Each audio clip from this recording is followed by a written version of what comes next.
hace más de 30 años, ahora mismo tenemos un 700% más de jabalís de lo que teníamos en aquel entonces. Tenemos también el ejemplo contrario, como podría ser Rumanía, con una ganadería tras patio irregular, espectacular, que hace que sea casi imposible el control de la enfermedad. Tenemos regulado cuál es lo máximo que puedes tener de cerdos de traspatio en España, que son 3 cerdos de cebo como máximo al año. El escenario que podemos barajar es unas pérdidas posiblemente de alrededor de 10-20 euros por cerdo año.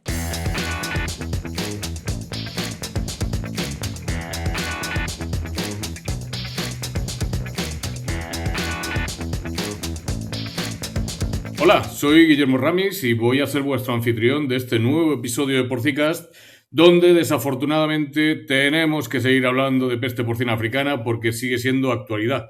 Y para ello, ¿quién mejor que Miguel Ángel Higuera, del que recibo información suya sobre africana como mínimo por 4 grupos de WhatsApp cada vez que lanza la información?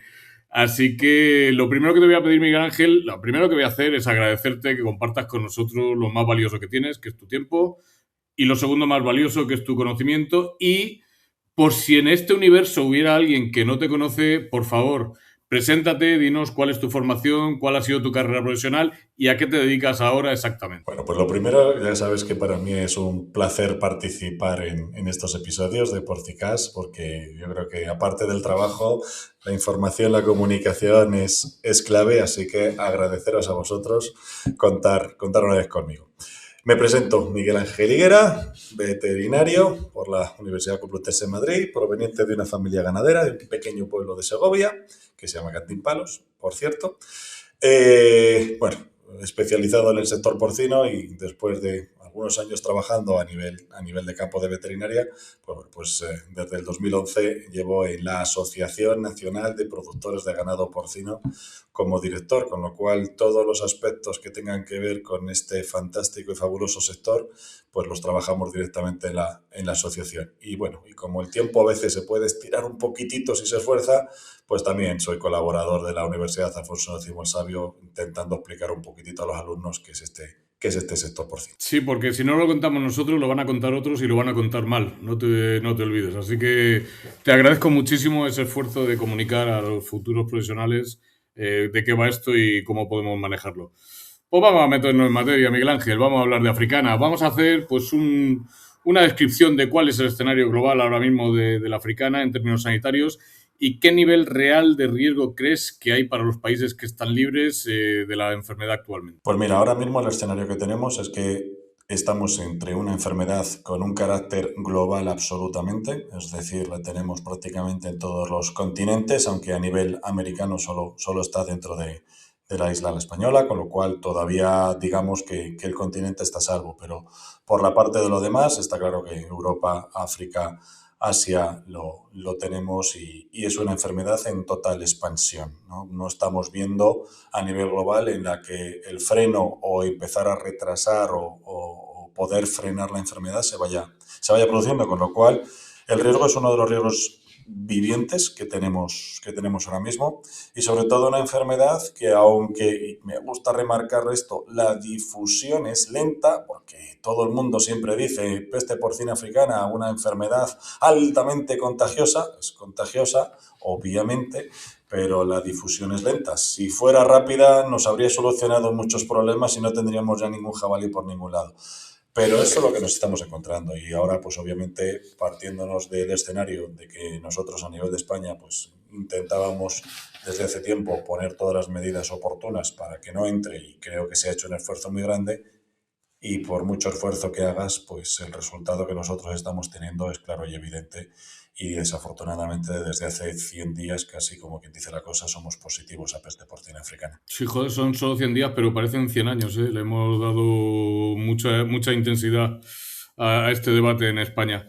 Joder, y si es una enfermedad tan lenta, por favor, cuéntanos qué factores epidemiológicos estructurales explican que esta enfermedad se haya convertido en un problema mundial desde su inicio de la globalización hace pues casi 20 años. Cuéntanos cómo ha llegado a esta situación casi tan universal. Pues yo creo que principalmente, y mira que es una enfermedad que dentro de lo que cabe solo afecta a suidos, pero sí que es cierto que el compañero de viaje que tenemos, que es el jabalí, no es el mejor compañero de viaje que podríamos tener. Primero, porque las poblaciones de jabalí a nivel mundial han incrementado.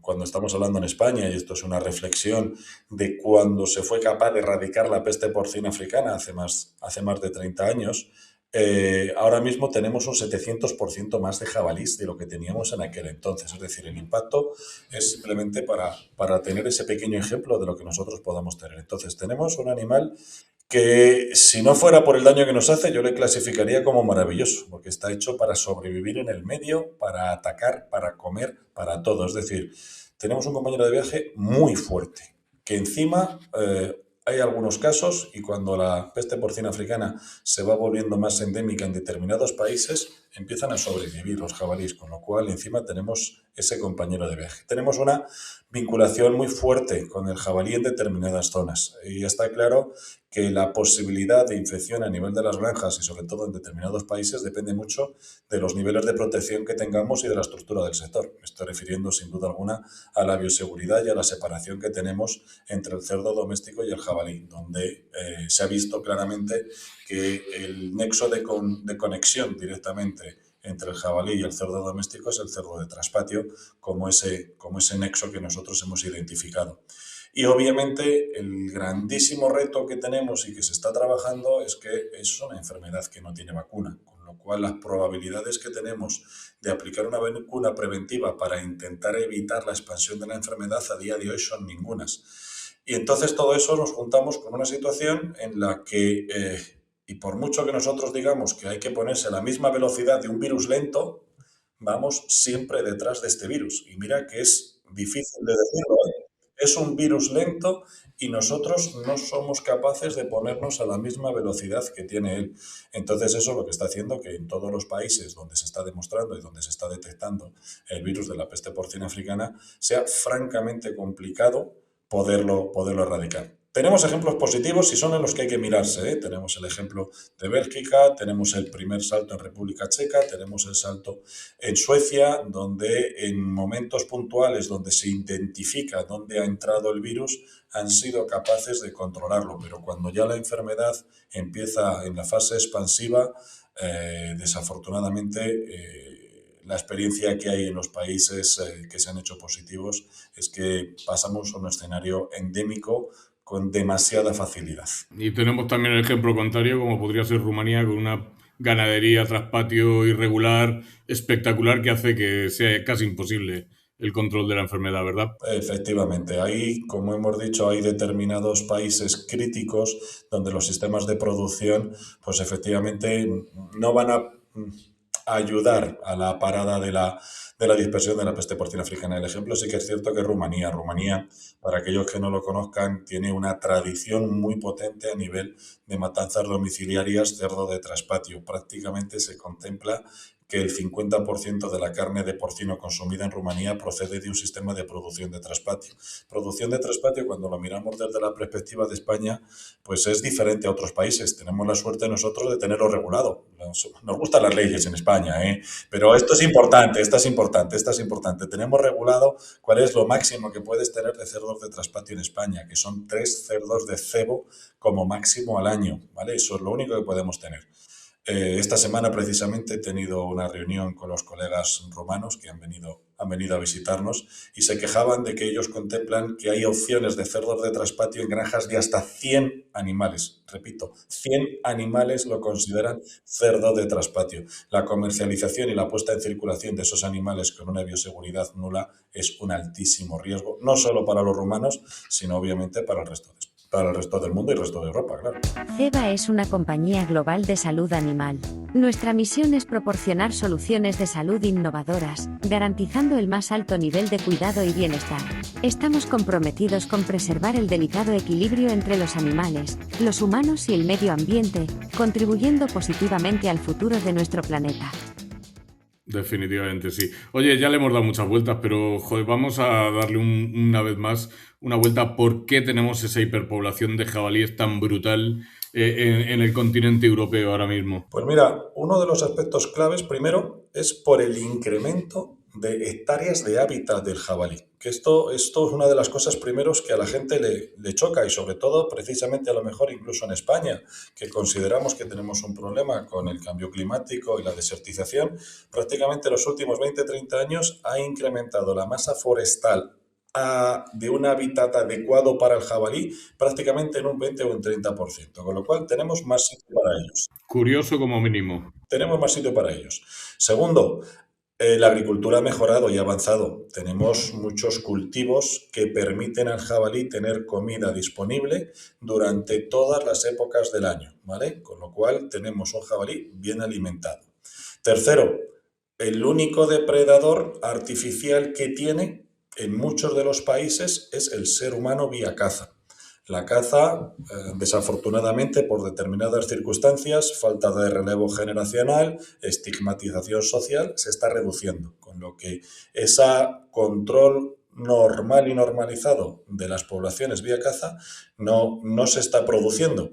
Y otro de los aspectos que para nosotros, y en el caso de España, es crítico, es que las poblaciones humanas están acercándose a zonas más bonitas, con más bosques, están avanzando, el jabalí también avanza hacia nosotros y nos está produciendo esa situación de que, como ya el jabalí no tiene miedo porque no hay caza, y hay un aspecto muy interesante dentro de las urbanizaciones, de los perímetros de las ciudades, se está produciendo una interacción muy fuerte que casi en algunos casos me preocupa porque puede ser hasta simpática. Lo vemos constantemente en las redes sociales, la gente mandando vídeos de jabalíes pasando por la calle cuyo único objetivo es alimentarse de restos de basura humana. Entonces tenemos el cóctel absolutamente perfecto y encima, volvemos a decirlo, un animal diseñado para sobrevivir. Voy a ser muy poco políticamente correcto,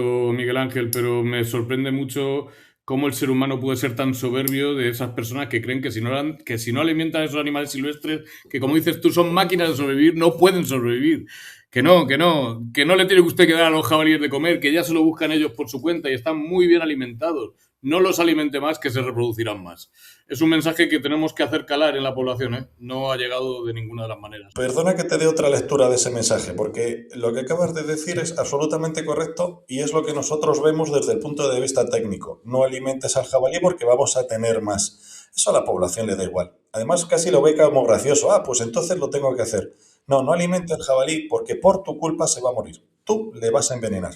Es decir, lo que tú crees que es simpático y bonito, puede ser que tú hagas que ese jabalí se muera. ¿Quieres ser el responsable de que ese jabalí se muera? Pues entonces estate quieto, que él decidirá lo que tiene que comer y dónde tiene que comerlo, no se lo des tú.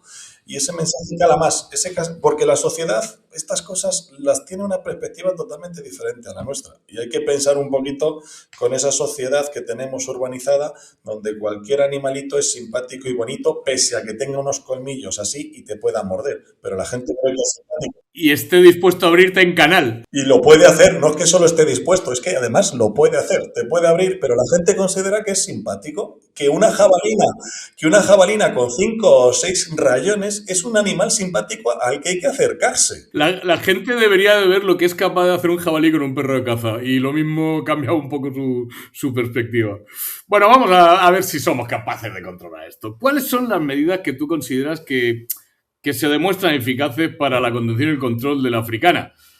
¿Y cuáles son las principales debilidades que seguimos teniendo a este respecto? La verdad que el control de la africana, no te voy a mentir, es complicado, ¿vale? Es complicado porque es una enfermedad, aunque sea de difusión lenta, prácticamente encuentra casi cada rendija para avanzar. Pero las medidas, está claro que lo primero es la contención, ¿vale? Por lo pronto, donde tenemos la peste porcina africana, hay que intentar contenerla. Si es a nivel de cerdo doméstico, entendemos que es más fácil porque la contención está más controlada y nosotros tenemos identificados dónde están los animales. La parte más complicada, obviamente, es la nivel de contención a nivel del animal salvaje, en este caso del jabalí. Por eso es muy importante dónde esté positivos y, si es posible, hacer una contención vía vallado para intentar evitarlo. Segundo, extraer virus, ¿vale? Por lo tanto, lo que hay que hacer de extraer virus es quitar animales positivos susceptibles de seguir contaminando. Hay que recordar que el virus de la peste porcina africana, entre otras de las cosas que tiene una supervivencia en el medio muy elevada y sobre todo a nivel de cadáveres de animales, pues tiene una supervivencia demasiado alta y es un riesgo absoluto mantenerlo en esas zonas. Peste porcina africana en campo abierto y sobre todo, vamos a decirlo en España, los cadáveres de jabalíes tienen una ventaja que se llama el buitre, ¿vale? Pero cuando estamos hablando, por ejemplo, ahora mismo en la zona que tenemos de España a nivel de Barcelona, pues ahí no hay buitres que hagan su efecto porque no llegan a unas zonas tan sumamente urbanizadas. Por lo tanto, somos nosotros los que los tenemos que hacer. Búsqueda, hallada y extracción de cadáveres desde un punto de vista absolutamente de bioseguridad para limpiar la zona. Cada cadáver que se encuentra de jabalí en una zona donde se está moviendo el riesgo, tiene que ser considerado susceptible de ser positivo, ¿no? Hasta que no diga el laboratorio que es negativo, el manejo y la descontaminación tiene que ser en esa zona.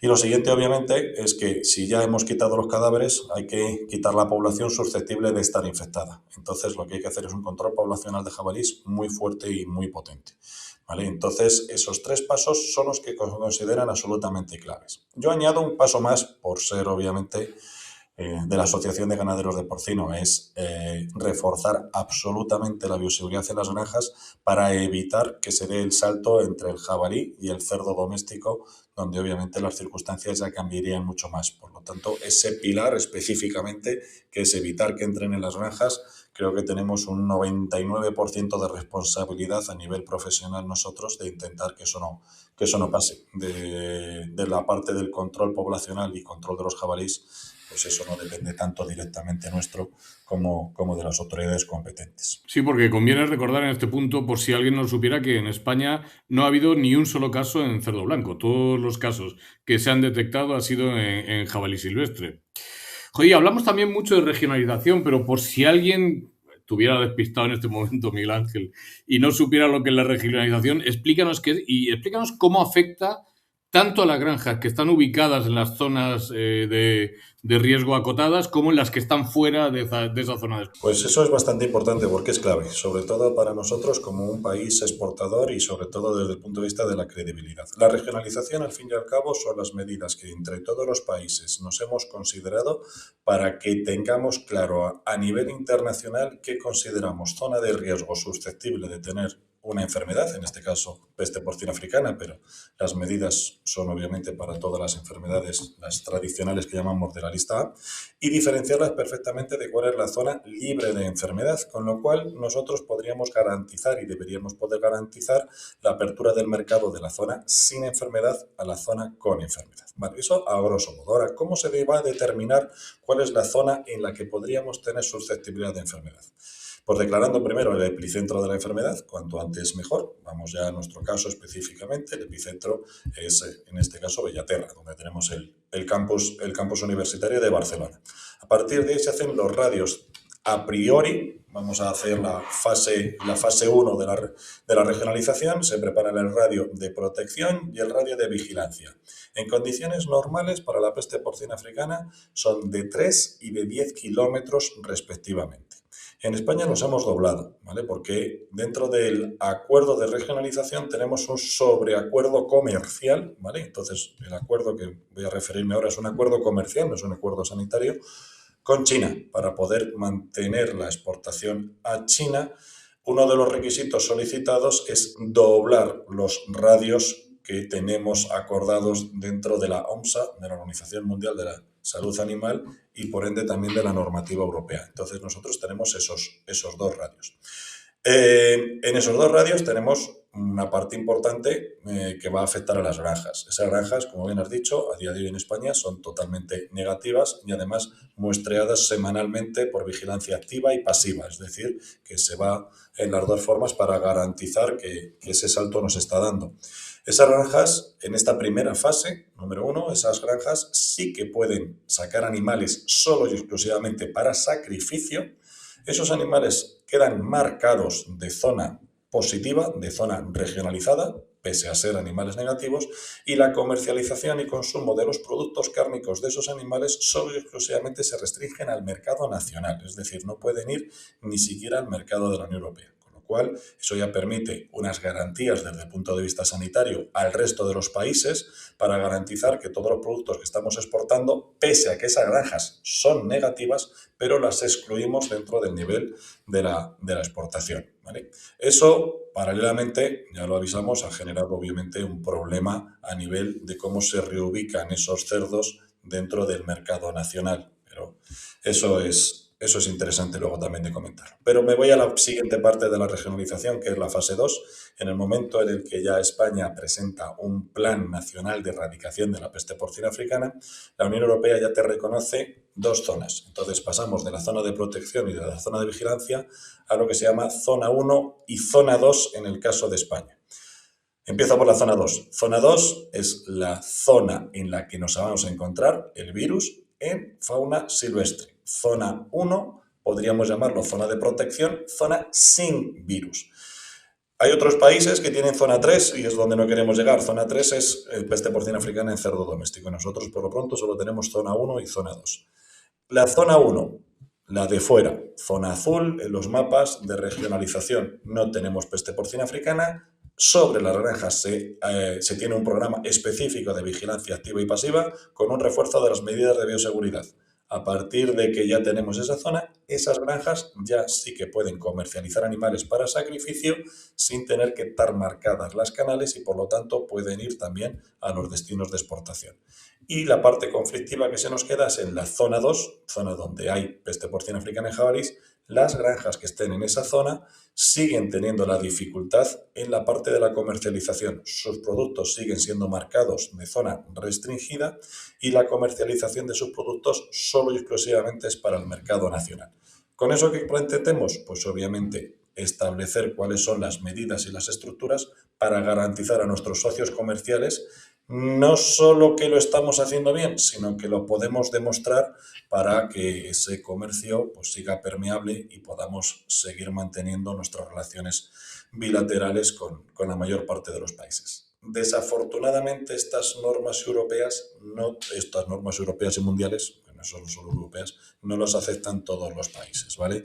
Tenemos la suerte de que tenemos ese acuerdo específico con China, que es nuestro primer destino de exportación, pero tenemos más países, pero tenemos 2 países claves que son Japón y Filipinas, que han decidido cortar el suministro de la totalidad del Estado español, con lo cual no aceptan la regionalización. Hay otros países, sobre todo de los compañeros de Latinoamérica, sobre todo encabezado por México, por ser un grandísimo país importador, más de Estados Unidos, pero es un gran importador.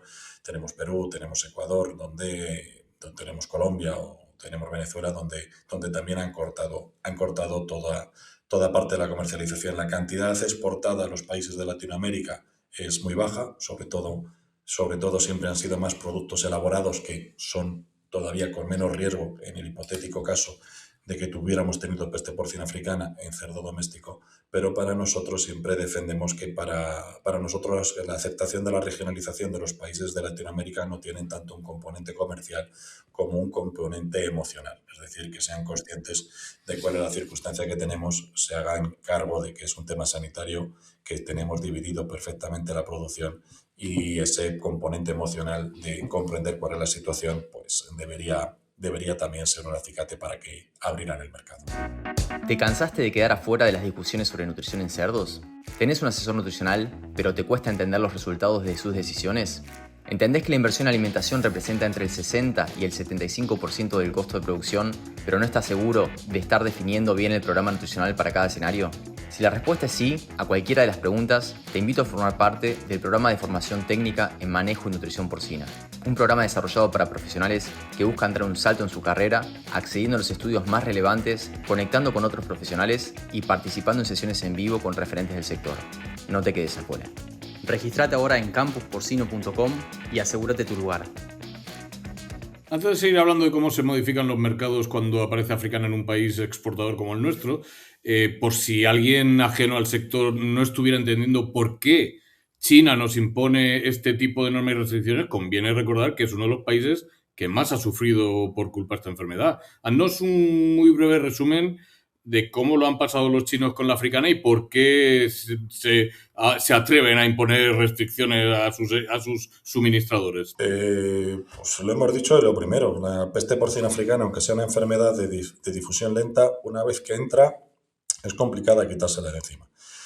En China entró la peste porcina africana en el 2018 y les afectó de lleno a muchísimas granjas. No solo es que entrara a nivel de jabalí, que tienen una población también descontrolada y poco localizada, sino que directamente a ellos les afectó a granja.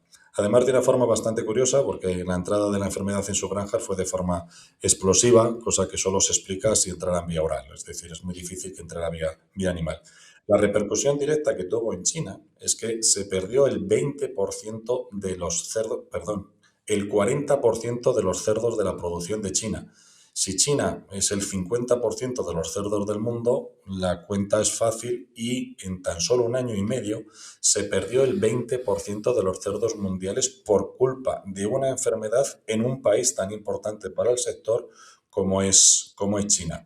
Después de esta súper bajada a nivel de la producción, que ha afectado sobre todo a la producción tradicional china, lo que ha hecho es tener una reconversión en el sector. Sigue siendo un país positivo, pero ahora lo que está creando son granjas búnkers para intentar ser capaz de incrementar la producción porcina, porque es la carne más demandada en China, en un país con peste porcina africana, lo que está llevando a unos costes a nivel de construcción de granjas búnkers altísimos, pero es la única forma que pueden alimentar a su población. Sí, porque no olvidemos que es un país con más de 1.300 millones de habitantes, es decir, consumen muchísima carne. Bueno, vamos a volver a eso. Vamos a volver a eso de los mercados, internacionales. Ya hemos hablado de los riesgos y ya hemos hablado de que algunos de nuestros principales importadores, como puede ser Japón o como pueden ser los países sudamericanos, han cortado las compras, pero ¿nos ofrece alguna oportunidad esta enfermedad? ¿Tú crees que nos da, desde el punto de vista de los mercados globales, alguna oportunidad? Sí nos la da, pero con otro condicional muy grande. Si somos capaces de hacer las cosas bien, ¿vale? Es decir, ahora mismo lo que nosotros tenemos que garantizar a los mercados internacionales es transparencia, credibilidad e información en cómo nosotros estamos abordando este grandísimo problema que es tener un brote de peste porcina africana. Si no somos capaces de hacerlo correctamente y abordar el foco y pasemos a una situación que nadie quiere, que es la endémica, efectivamente tendremos un daño muchísimo más importante sobre el sector. Nosotros lo que tenemos, y ese es el esfuerzo principal en el que estamos trabajando, es que esta situación refuerce las conexiones bilaterales con los países terceros, sobre todo porque son los que nos pueden cerrar. Tenemos que ser muy conscientes que cómo trabajemos con el foco, puede ser que nos abra la puerta a ser el número uno a nivel mundial, a nivel de conocimiento sanitario, o simplemente que nos convirtamos en una muesca más en el revólver de la peste porcina africana. Y ya para terminar, Miguel Ángel, estaría hablando contigo toda la tarde, ya sabes que esto es así. Pero el tiempo que tenemos es finito y para terminar me gustaría que habláramos de perspectivas, de expectativas. Yo sé que a ti siempre todo el mundo te pregunta por el futuro, como si fueras el hombre de la bola. ¿Qué va a pasar en los mercados? ¿Va a subir el precio? ¿Va a bajar el precio? ¿Va a subir las materias primas? ¿Vale? Pues yo ahora quiero que nos hagas una previsión de cuánto va a durar esto, de si estamos realmente ante una nueva normalidad sanitaria, cuáles deben de ser las principales prioridades y qué te arriesgas a decirme en cuánto tiempo crees que somos capaces de quitarnos de encima esta enfermedad, si es que somos capaces. Es la pregunta del millón, ¿eh? Te lo digo de verdad, porque además es la pregunta en la que no solo es por saber qué puede pasar con la peste porcina africana, es que es la pregunta en la cual también va vinculada la toma de decisiones empresariales en un sector tan importante como tenemos en España, ¿vale? Nuestro objetivo y nuestro trabajo es porque esto sea breve, pero no lo veo así. Es decir, en esta parte sí que me gustaría haber terminado el podcast con mucho más optimismo, pero tenemos que ser realistas. En los países en los que han conseguido quitárselo, han tardado entre 1 y 2 años en un foco controlado con una enfermedad que mataba a los jabalíes. Nosotros tenemos un virus atípico en una zona de difícil confinamiento de los animales por tener demasiada población. Por lo tanto, hay que empezar a ser realistas y ir acabando con la fuente de la infección nos va a costar más que en otros países. Por lo tanto, todo el mundo tiene que pensar que esto no se va a acabar en 3 meses. Tenemos delante de nosotros una circunstancia en la que no podemos bajar el ritmo pensando en que esto ya está. No, tenemos que seguir manteniendo un ritmo de presión de enfermedad muy importante, como mínimo durante un año y medio, con la espera de que de que a 2 años podamos ya estar hablando de un escenario diferente. El sector a nivel de la ganadería sí que es cierto que vamos a tener ahora mismo unas evoluciones positivas, porque a peor casi no podríamos ir. Digamos que estos 3 primeros meses del año a nivel de mercados ha sido absolutamente desastroso y todavía tenemos una situación de pérdidas ingentes. Pero sí que es cierto que ahora mismo, digamos que uno de los aspectos claves que a mí me importa, que es el flujo de animales hacia el matadero, lleva un flujo altísimo y bueno, es decir, no se ha roto ese flujo. Ahora lo que hay es un desequilibrio en los precios, pero no un desequilibrio entre el flujo, que eso es bastante importante. Entonces eso sí que nos va a llevar que a corto plazo, ¿vale?, van a subir los precios hasta que tengamos obviamente pues un máximo estacional que es muy interesante para intentar dar un poquito de aire al sector, pero este año también vuelvo a mandar otro mensaje que no me gustaría. Hay que prepararse para tener un año en pérdidas en el año 2026, ¿vale? Entonces eso, cada uno dentro de su casa tiene que ser consciente de que el escenario que podemos barajar es unas pérdidas posiblemente de alrededor de 10-20 euros por cerdo año. Y eso hay que planteárselo así de claro. A partir de ahí, en función de cómo consigamos la credibilidad en los países terceros, cómo se vaya abordando con el brote y cómo podamos hacer una pequeña contención de la producción, podríamos intentar buscar un poquito más de optimismo en el año 2027. Una curiosidad que es mía personal. ¿Tú crees que se está recuperando el precio a la velocidad que debía o va más rápido, va más lento? Va a la velocidad que estaba planteada, así te lo digo claro. La velocidad que más o menos se veía, se necesitaba tener desafortunadamente un precio que para mí era un precio de sobrereacción a la baja, pero ha hecho que se liquidara muchísima cabaña, por lo tanto a nivel de desahogo, a nivel de granjas se va muy bien, con fiestas y todo incluido se ha ido muy bien, con lo cual ahora era necesario volver otra vez a ir recuperando. No se puede estar durante mucho más tiempo perdiendo 40 o 50 euros por cochino producido, porque eso sí que afectaría estructuralmente a nuestro sector. Entonces es necesario que el productor ya vea un horizonte, una luz al final del túnel, porque si no las decisiones que se pueden tomar pueden ser un poquito más drásticas y pueden afectar al medio plazo. Que es verdad que el productor español es resiliente como el solo, ¿eh? A mí me fascina este sector. Llevo 33 años en él y recuerdo épocas donde había una crisis muy profunda y perdiendo mucho dinero y bastaba que subiera un céntimo para que ya pidieran cerda de reposición. ¡Esto ya se ha recuperado! No, coño, que ha subido un céntimo por kilo, joder. La verdad que eso sí que se nota, ¿eh? Y el optimismo que tenemos dentro del sector a nivel de mercado, sabiendo que somos un sector muy potente, se marca, ¿eh? Se marca y eso hay que estar orgulloso de que somos un sector de verdad con un coraje y con un conocimiento y con una dedicación asombrosa. Entonces, yo creo que con ese trabajo y ese esfuerzo, miguita a miguita, cerdo a cerdo, vamos por el camino que tenemos que ir. ¿Qué te voy a decir? Yo estoy muy orgulloso de nuestro sector, de lo mejor que hay en el mundo. Y lo digo siempre y lo repito, no nos tenemos que avergonzar ante nadie por el sector porcino español. Vamos a terminar como terminamos siempre, Miguel Ángel. Primero, agradeciéndote infinitamente el tiempo que nos has querido dedicar y segundo, pidiéndote que nomines a alguien a quien te gustaría ver en un podcast como este. Pues bueno, por lo pronto también yo agradeceros esta dedicación para con mi persona y sobre todo por el problema que tenemos actualmente. Y personas que sí que me gustaría ver dentro de este sector, pues sí que yo creo que me gustaría ver algún empresario en las cuales nos digan exactamente qué es lo que se están encontrando y qué es lo que están viendo, ¿vale? Y en este paso, y en España, con empresas que ya tenemos verticalizadas y que tienen un enfoque en todos los lados, sí que me gustaría conocer de primera mano a aquellos que están poniendo el dinero encima de la mesa y tienen una visión de 360 grados. Mi ilusión sería que te acompañara Albert Morera, que es el CEO de la unidad de porcino del grupo Balcon Pans. Pues recogemos tu sugerencia.